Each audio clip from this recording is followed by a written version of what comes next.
going to now talk about position sizes.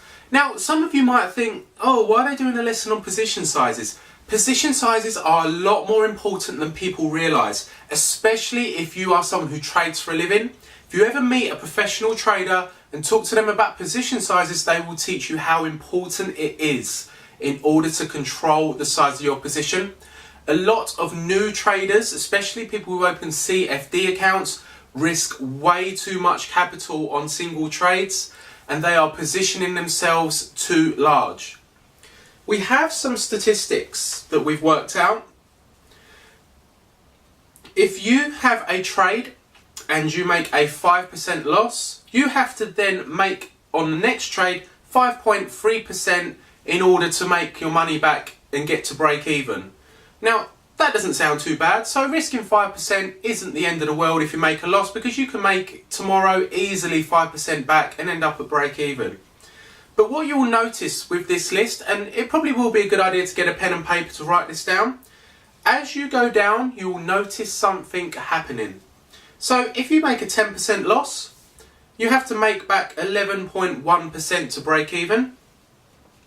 15% loss, 17.6% to get back at break even.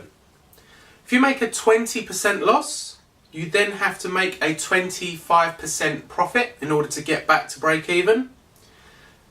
30% loss, 42.9% to break even.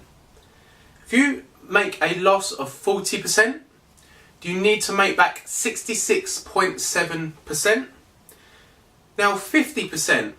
If you start off with £100 and you make a 50% loss, you lose £50, you have £50 in your account left.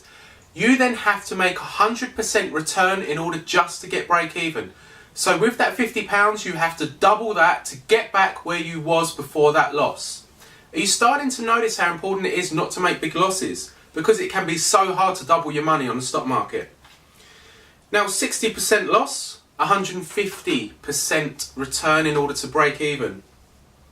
75% loss.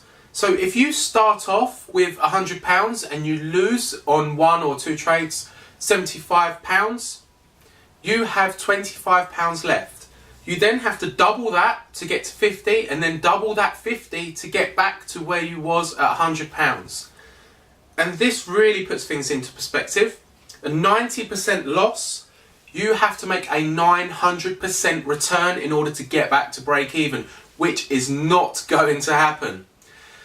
So it's so important that you do limit your position sizes, because we have so many videos on our eDVD about position sizes and talking through this. And once you've watched them lessons, you will realise why we've put this in this section of our website.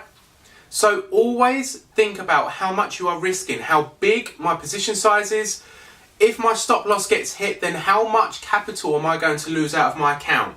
If the answer is getting above 5%, then you should not be trading that large.